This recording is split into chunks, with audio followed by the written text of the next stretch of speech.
J'ai bien suivi la lecture avec Léa et maintenant je vais continuer, je vais vous lire la fin du chapitre qui est à peu près, on a coupé à peu près à la moitié, voilà, pour vous donner une petite idée de la durée de la vidéo.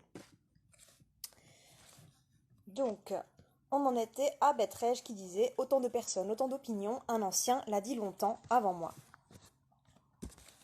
Monsieur Sigrève retourna ensuite au boudoir. Ma fille et moi. Ah, attendez, j'ai un petit souci. J'arrive tout de suite. Pardon. Excusez-moi, je reprends. Monsieur Sigrève retourna ensuite au boudoir, ma fille et moi ne quittant point ses talons.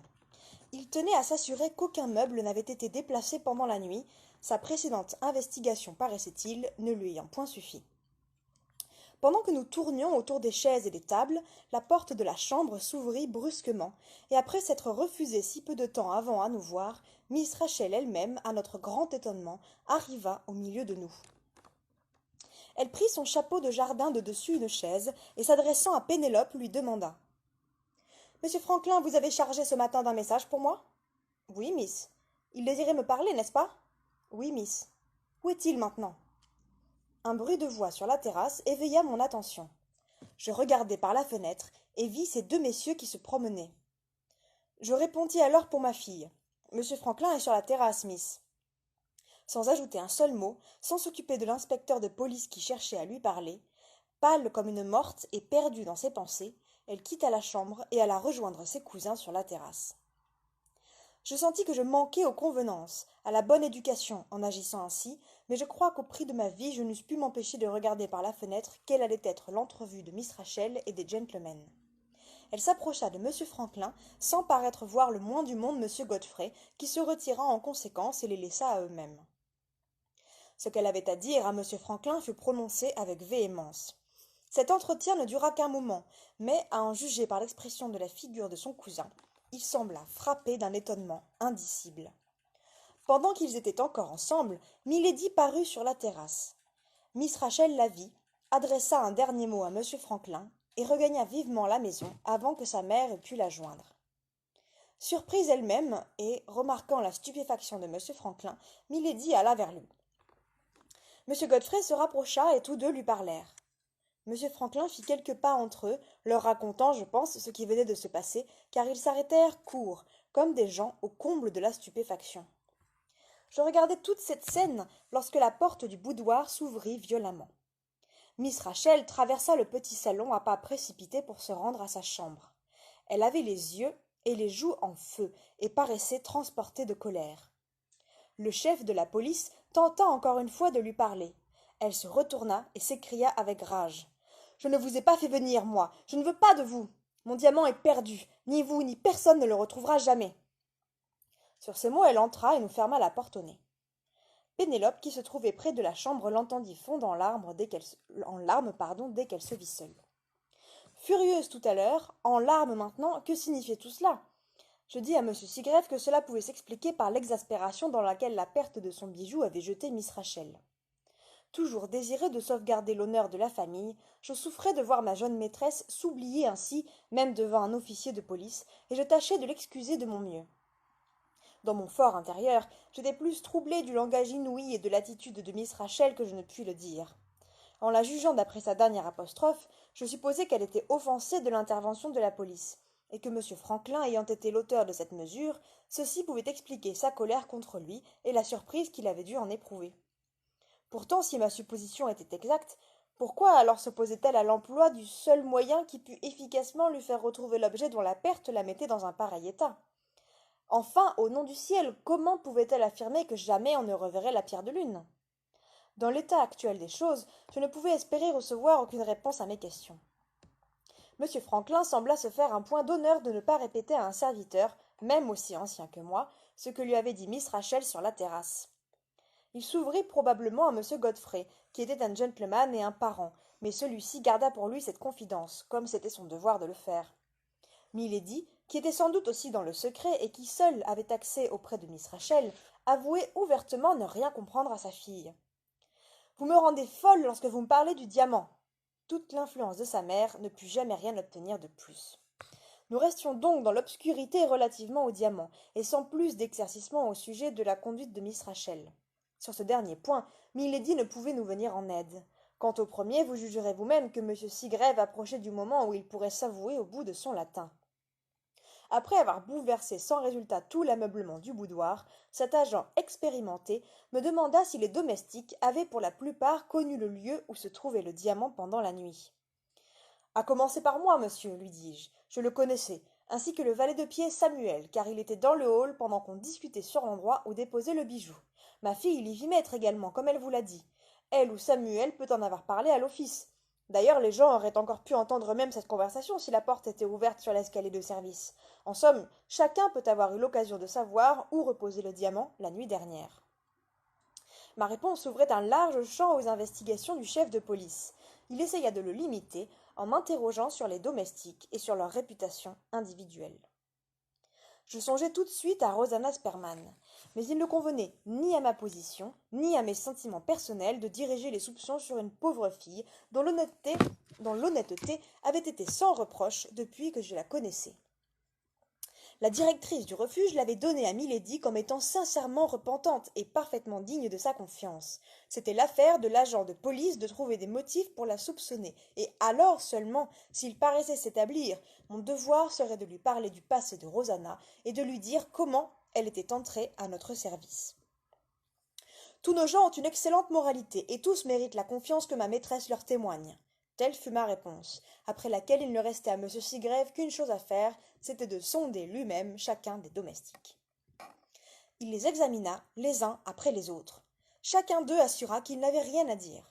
Pour ce qui concerne les femmes, ce rien fut détaillé avec force perte de temps, et des plaintes amères de la confiscation momentanée de leur chambre à coucher.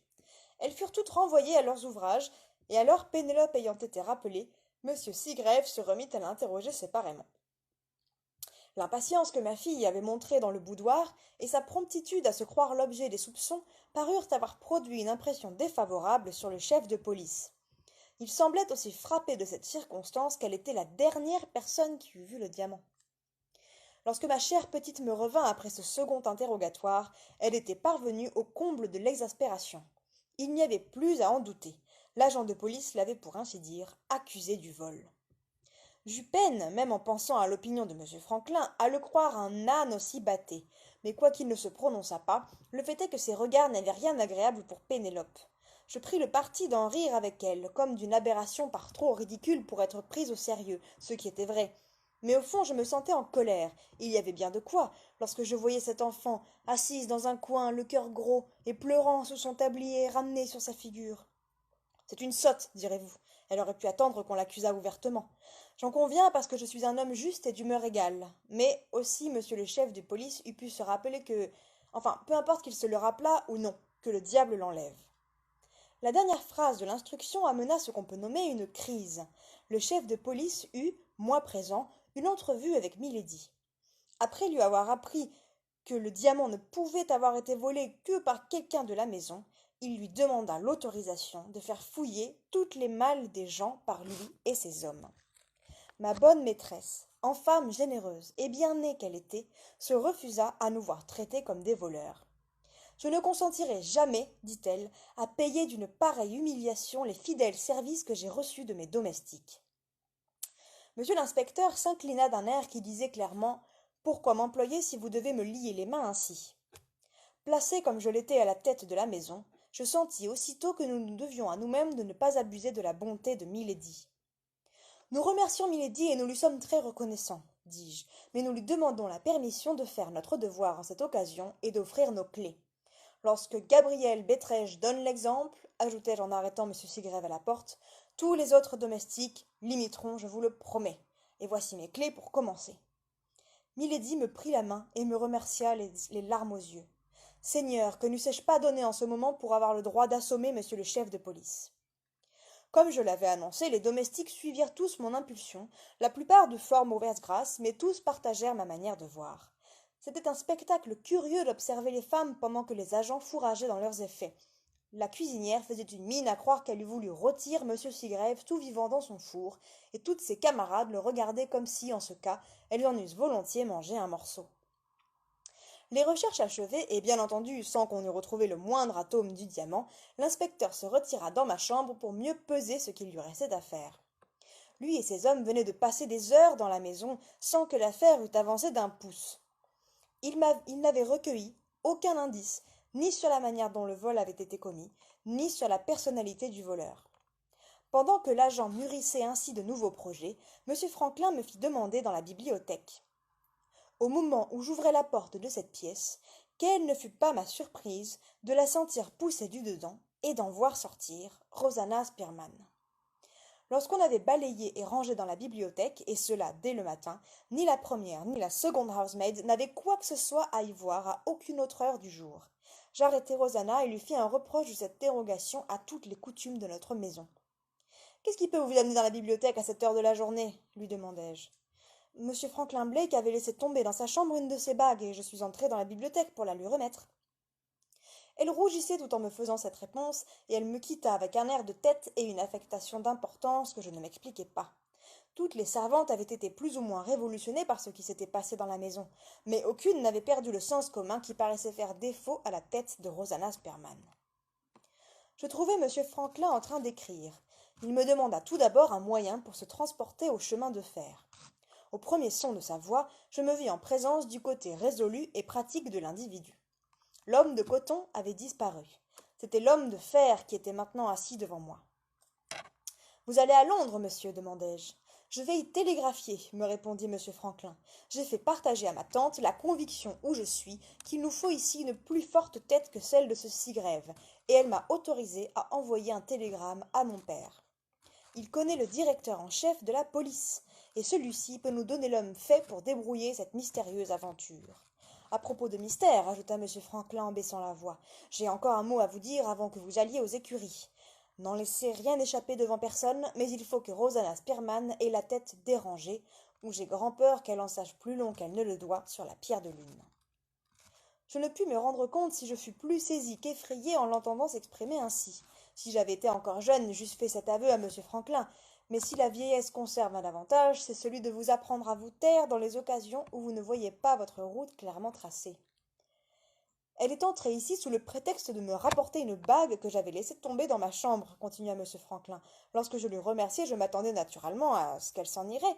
Au lieu de cela, elle se place en face de moi, de l'autre côté de la table où j'écrivais, et me regarde d'un air moitié familier, moitié effrayé, mais enfin le plus singulier du monde et auquel je ne comprenais rien. Je répondis oui en me demandant ce qui allait... Oh, pardon, j'ai sauté un bout, excusez-moi. Le plus singulier du monde et auquel je ne comprenais rien. Quelle étrange histoire que celle de ce diamant, n'est-ce pas, monsieur me dit-elle tout à coup, comme une personne qui prendrait son parti tête baissée de dire une folie. Je répondis oui, me demandant ce qui allait s'en suivre. Sur ma parole, maîtrais-je, je suis convaincu que sa tête est détraquée, car elle reprit. Ils ne retrouveront jamais le diamant, monsieur, n'est-il pas vrai? Pas plus qu'ils ne sauront quelle est la personne qui l'a enlevé, j'en réponds bien. En disant cela, elle me souriait et faisait des gestes de tête. Avant que j'eusse eu le temps de lui demander quelque explication, on entendit vos pas du dehors. Je crois qu'elle avait peur que vous la vissiez ici. En tout cas, elle changea de couleur et quitta la pièce. Que diable tout cela peut-il signifier? Je ne pus prendre sur moi même alors de lui conter l'histoire de cette fille, car je sentais qu'autant valait la désigner tout de suite comme ayant volé le bijou. En outre, quand même je me fusse ouvert à lui, et en supposant qu'elle eût commis le vol, il restait à chercher pourquoi elle paraissait vouloir confier son secret à M. Franklin plutôt qu'à tout autre. Je ne pus me résoudre à mettre cette fille dans un embarras sérieux, et cela uniquement parce que ses discours et son attitude touchent à l'extravagance, continua M. Franklin. Et pourtant, si elle s'était adressée au chef de police dans les mêmes termes qu'à moi, j'avoue que, tout sot qu'il est, Il s'arrêta là et n'acheva pas sa phrase. Le mieux sera, monsieur, d'en dire un mot en particulier à ma maîtresse, dès la première occasion. Milady porte un intérêt sincère à Rosanna, et celle-ci peut, après tout, n'avoir été que sotte et trop hardie. Un événement quelconque survient-il dans une maison, les femmes qui en font partie aiment toujours à l'envisager du côté le plus sombre. Il semble que ces pauvres créatures en acquièrent de l'importance à leurs propres yeux. Si vous avez un malade à soigner, rapportez-vous-en à elles pour prédire sa mort certaine. Si un bijou vient à être perdu, soyez-en certains, elles prédiront qu'on ne le reverra jamais. Ces réflexions parurent faire une impression favorable sur M. Franklin. Il plia son télégramme et changea de sujet de conversation. Je me rendis aux écuries afin de commander le poney-chaise, et en y allant je jetai un coup d'œil sur l'office où les domestiques étaient à déjeuner. Rosanna Spearman n'était pas parmi eux. Je demandai pourquoi. On m'apprit qu'elle s'était trouvée subitement souffrante et qu'elle était montée se coucher dans sa chambre. C'est bizarre, observai-je. Elle avait l'air assez bien lorsque je l'ai vue il n'y a qu'un instant. Pénélope me suivit. Ne parlez pas ainsi devant eux, père, me dit-elle. Vous ne les rendrez que plus acharnés contre elle. La pauvre fille a évidemment le cœur pris par M. Franklin Blake. Considérées de la sorte, les allures de Rosanna prenaient une autre signification. Si Pénélope voyait juste dans cette occasion, le langage et la conduite de notre housemaid pouvaient s'expliquer par son désir irrésistible de parler à M. Franklin et d'attirer quand même son attention sur elle. Alors je pouvais aussi comprendre son air agité et satisfait lorsqu'elle me rencontra à la porte de la bibliothèque. Bien qu'elle n'eût guère prononcé plus de 4 paroles, elle était arrivée à ses fins, et M. Franklin lui avait parlé. Je fis atteler le poney. Dans l'infernal et inextricable gâchis au milieu duquel nous nous agitions, je vous assure que j'éprouvai une satisfaction matérielle à observer combien toutes les parties du harnachement s'accordaient entre elles. Car enfin, le poney bien et dûment attelé, vous aviez sous les yeux un fait avéré, une certitude, et cela devenait une précieuse rareté au milieu des complications qui nous assaillaient. Quand je fus arrivé à la porte d'entrée avec le poney-chaise, j'y trouvai M. Franklin, et en plus M. Godfrey, avec l'inspecteur, qui m'attendait sur les marches. Les réflexions de M. Seagrave, après l'insuccès de ses recherches dans les chambres et les malles des domestiques, l'avaient conduit, paraît-il, à une conclusion toute nouvelle. Tenant toujours à sa première opinion, à savoir que le bijou avait été volé par quelqu'un de la maison, le policier expérimenté exprimait maintenant la pensée que le voleur, il eut le bon goût de ne pas nommer la pauvre Pénélope, quoiqu'il pût penser d'elle intérieurement, avait dû s'entendre avec les 3 jongleurs. Il proposait donc de diriger l'enquête sur les Indiens détenus dans la prison de Freezing Hall. À ces mots, M. Franklin offrit de reconduire l'inspecteur à la ville, d'où il expédierait son télégramme aussi bien que de la station. M. Godfrey, toujours plein d'admiration pour M. Seagrave et désireux d'assister à l'interrogatoire des Indiens, demanda à accompagner ces messieurs. Un des agents devait se joindre à eux, l'autre restait avec nous en cas de besoin. Ainsi, les 4 places de la petite voiture se trouvèrent remplies. Avant de prendre les rênes, M. Franklin fit quelques pas avec moi, afin d'être hors de la portée des oreilles étrangères. Je suspendrai l'envoi de mon télégramme, dit-il, jusqu'à ce que j'aie vu ce qui ressortira de l'interrogatoire des Indiens. Ma conviction est que cet imbécile d'agent nage en pleine ignorance et ne cherche qu'à gagner du temps. Supposer qu'un de nos domestiques est en connivence avec ces Indiens, c'est à mon avis le comble de l'absurdité. Veillez sur la maison, bêterai-je, jusqu'à mon retour, et voyez si vous pouvez tirer quelque chose de Rosanna Spearman. Je ne vous demande rien qui vous répugne à faire, ni qui soit trop dur envers cette fille. Je vous prie seulement d'être plus attentif que jamais. Nous traiterons l'affaire légèrement devant ma tante, mais elle est plus sérieuse que vous-même ne le croyez. Il s'agit de 20 000 livres sterling, monsieur, dis-je en songeant à la valeur du diamant. Il s'agit de calmer l'imagination de Rachel, me répondit gravement M. Franklin. Je suis très inquiet d'elle. Il me quitta aussitôt comme désireux de couper court à la conversation. Je pense que je le compris bien, en supposant qu'il craignait de laisser échapper devant moi le secret de l'apostrophe de Miss Rachel sur la terrasse. Ils partirent donc pour Freezing Hall. Dans son intérêt même, je cherchais l'occasion de parler à Rosanna en particulier, mais la circonstance ne se présenta pas.